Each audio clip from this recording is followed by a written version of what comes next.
اللہ رب العزت کے محبوب احمد مجتبیٰ محمد مصطفیٰ صلی اللہ علیہ وسلم کی طرف سے اس امت کے اندر دو عظیم نعمتیں منتقل ہوئی۔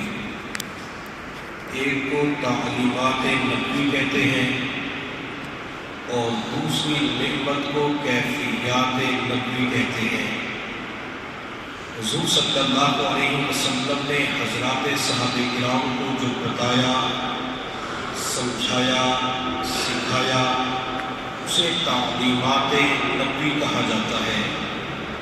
حضور صلی اللہ علیہ وسلم کے طلب اثر میں جو اللہ تعالیٰ کی محبت، خشیت الہی، توکل، تقوی، تفویض، تسلیم، یہ جو نعمتیں تھیں انہیں کیفیات کہا جاتا ہے۔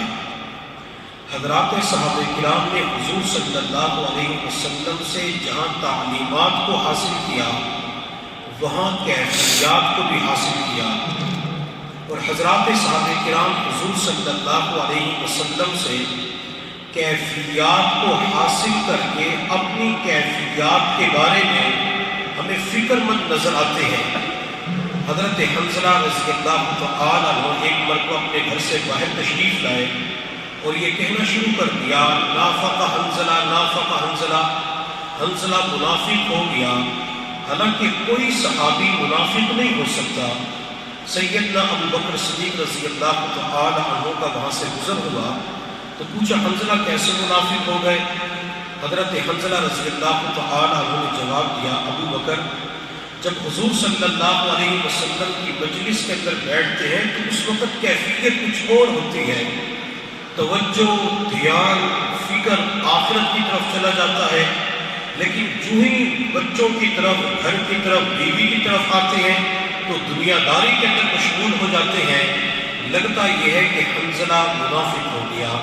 سیدنا ابو بکر صدیق رضی اللہ تعالیٰ عنہ نے فرمایا، حنظلہ یہ کیفیت تو میری بھی ہے، چلو حضور صلی اللہ علیہ وسلم سے جا کے عرض کرتے ہیں، اللہ کے نبی کوئی نسخہ عمل بتائیں گے۔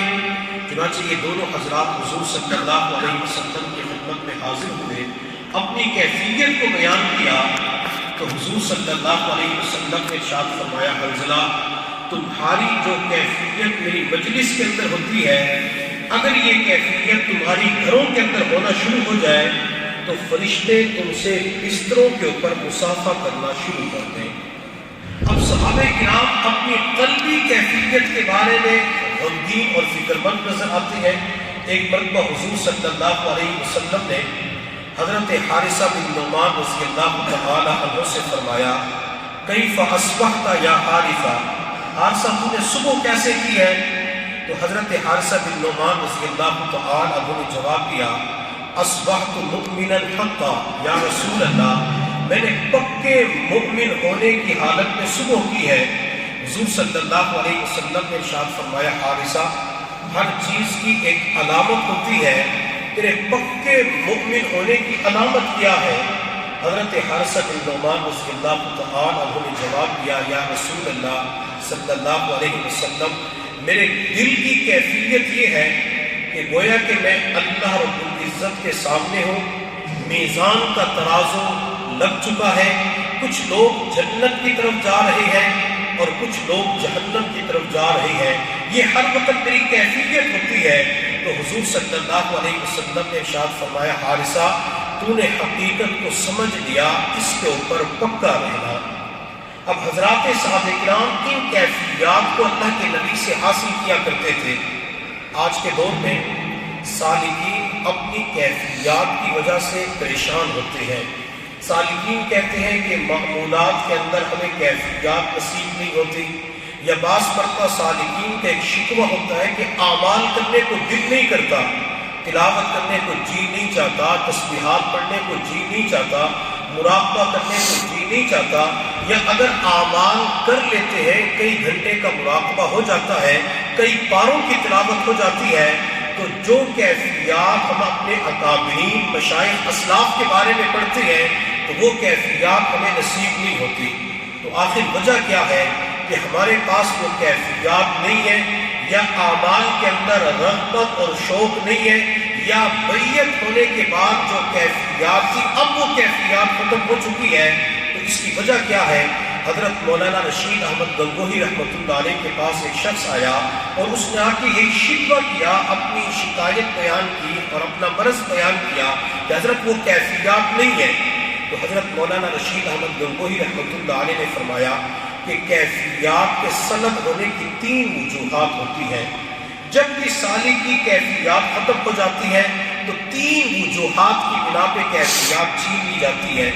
نمبر 1، ناجنس کی صحبت، کہ انسان عورتوں کے ساتھ ناجائز تعلقات بنائے، امرد بیریش لڑکوں کے ساتھ تعلقات رکھے، اور اسی طرح میرے حضرت فرماتے ہیں کہ انسان جس نہج اور جس طرز پہ زندگی گزار رہا ہے، یہ ان لوگوں کے ساتھ دوستی لگائے، گپ شپ کرنا شروع کر دے جو اس نہج اور طرز پہ زندگی نہیں گزار رہے۔ مثال کے طور پہ آپ تصوف و سلوک کی لائن کے اندر لگے ہوئے، آپ نے جس کے ساتھ دوستی لگائی ہے وہ خالص دنیا دار ہے، اس کی زبان پہ ہر وقت دنیا کے تذکرے ہوتے ہیں، ہر وقت اس کی زبان پہ مال پیسے کے تذکرے ہوتے ہیں۔ اگر بندہ اس دنیا دار دوست کے ساتھ بیٹھ کے گپ شپ کرتا ہے تو حضرت فرماتے بعض مرتبہ دل کی کیفیات اسی وقت چھین لی جاتی ہے۔ کیفیات کے سلب ہونے کی دوسری وجہ مشتبہ غذا کا استعمال کرنا، جیسا کہ کل شیخ الحدیث صاحب دامت برکاتہ العالیہ نے ظہر کی نماز کے بعد حلال، طیب اور مشتبہ کھانے کے حوالے سے، بازاری کھانوں کے حوالے سے تذکرہ کیا تھا۔ اگر ہم اپنے آپ کو مشتبہ غذا سے بچائیں گے تو انشاءاللہ اللہ تعالیٰ کیفیات کو دوام عطا فرمائیں گے۔ امام احمد بن حنبل رحمۃ اللہ علیہ ایک مرتبہ گھر کے اندر تشریف لائے تو اپنی اہلیہ سے پوچھا کہ کھانا تیار ہو چکا ہے؟ بیوی نے جواب کہ جی ہاں کھانا تیار ہے، روٹیاں بنا لی ہے۔ فرمایا کہ دسترخوان بچھاؤ۔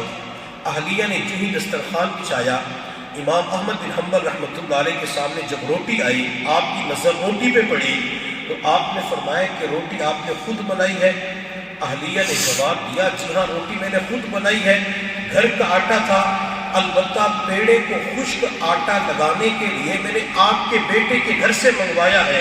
امام احمد بن حنبل رحمۃ اللہ علیہ نے فرمایا کہ پھر یہ روٹی میں نہیں کھاؤں گا، چونکہ میرا بیٹا قاضی ہے اور اس کی آمدن کے بارے میں صحیح علم نہیں ہے کہ آمدنی کیسے ہے۔ چنانچہ امام احمد بن حنبل نے اس روٹی کو استعمال نہیں کیا۔ امام احمد بن حنبل وہاں سے مسجد کی طرف تشریف لے گئے۔ تھوڑی دیر کے بعد دروازے کے اوپر بھیک مانگنے والا آیا تو اہلیہ نے خاتمہ سے کہا کہ یہ روٹی اٹھا کے اس بھکاری کو دے دو۔ خاتمہ نے روٹی اٹھا کے اس بھکاری کو دینا چاہے، بھکاری نے جب روٹی کو صحیح سالم دیکھا، کہیں سے ٹوٹی ہوئی نہیں تھی، تو کہنے لگا کہ آج امام صاحب نے روٹی نہیں کھائی۔ تو خاتمہ نے جواب دیا کہ اس بنیاد کے اوپر روٹی استعمال نہیں کی۔ تو بھکاری کہنے لگا کہ یہ روٹی آج میں بھی قبول نہیں کرتا۔ چنانچہ اس بھکاری نے روٹی کو نہیں لیا، کہتے جس روٹی کو امام احمد بن حنبل استعمال نہیں کرتے اس روٹی کو میں بھی استعمال نہیں کروں گا۔ چنانچہ وہ بھکاری اس دروازے سے خالی چلا جاتا ہے۔ اہلیہ نے کسی خادم سے کہا کہ یہ روٹی سمندر دریا کے اندر پھینک دو۔ چنانچہ اس روٹی کو دریا کے اندر پھینک دیا گیا۔ جب شام کے وقت امام احمد بن حنبل رحمۃ اللہ علیہ گھر تشریف لائے تو اپنی بیوی سے پوچھا روٹی کا کیا بنا؟ اہلیہ نے جواب دیا وہ تو میں نے سمندر دریا کے اندر ڈلوا دی ہے۔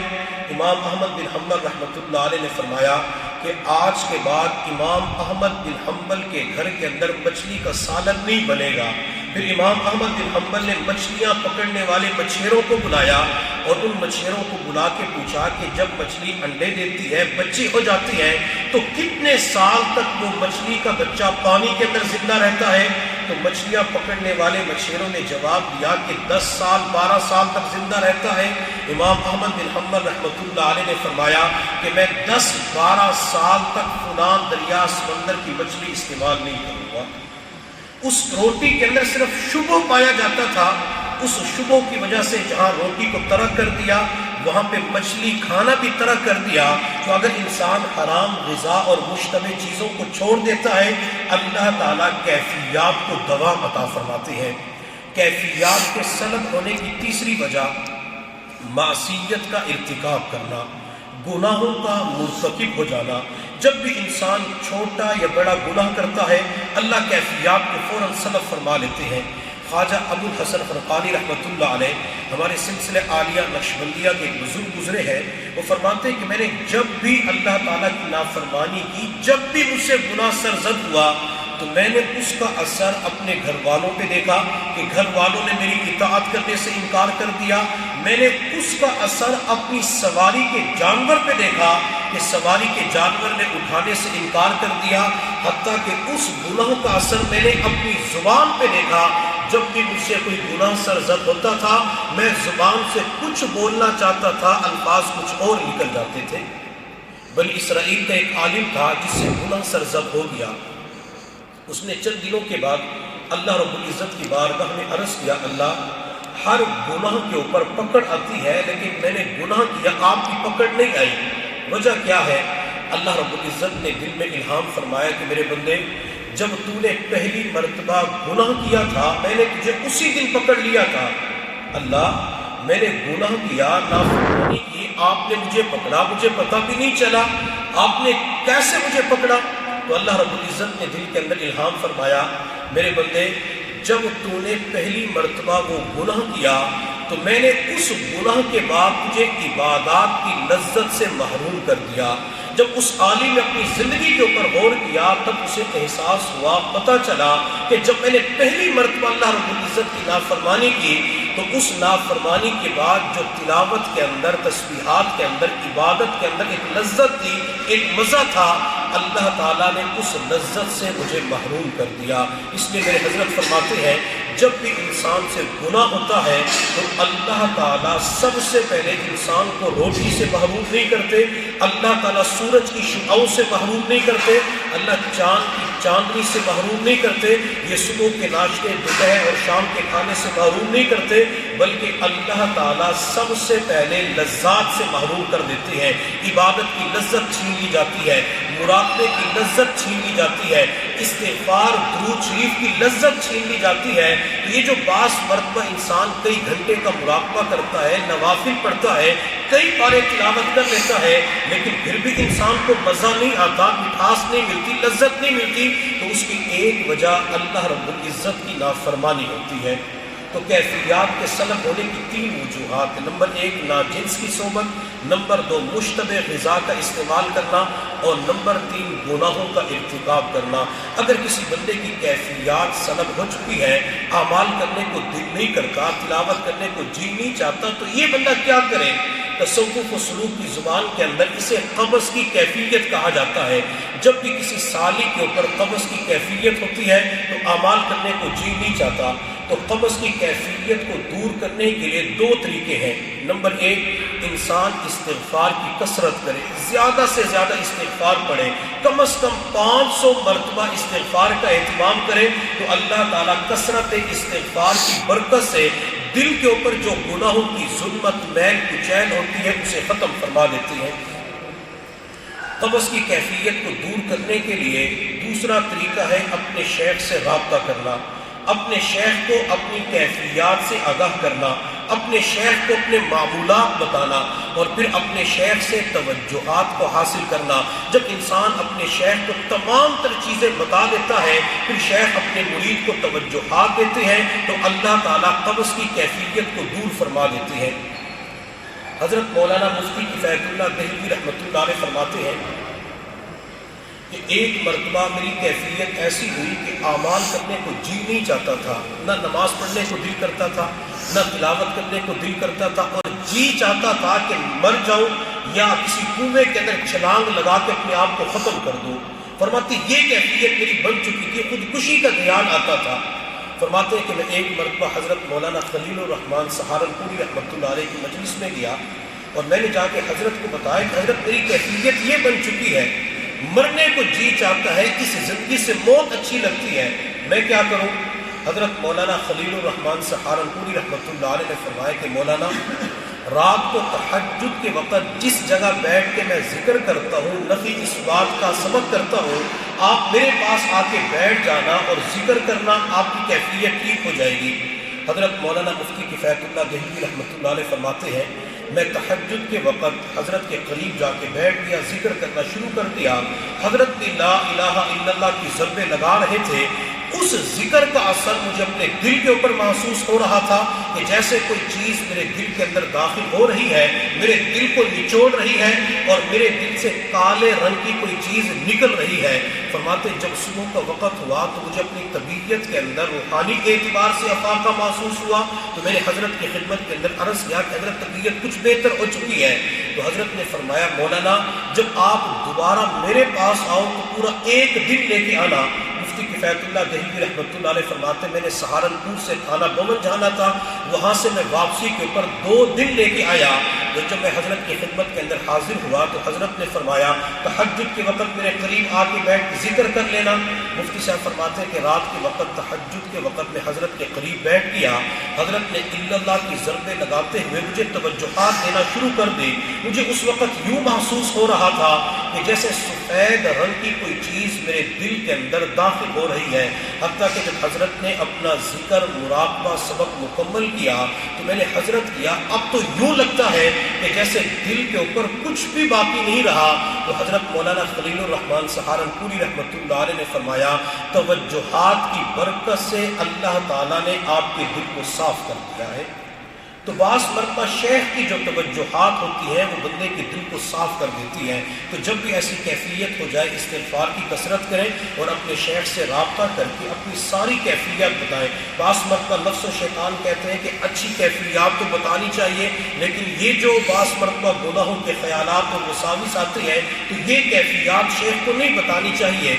جب ہم حضرات صحابہ کرام کی زندگیوں کا مطالعہ کرتے ہیں تو صحابہ اچھی کیفیات بھی بتایا کرتے تھے اور جو گناہوں کے وساوس تقاضے ہوتے تھے وہ بھی بیان کیا کرتے تھے۔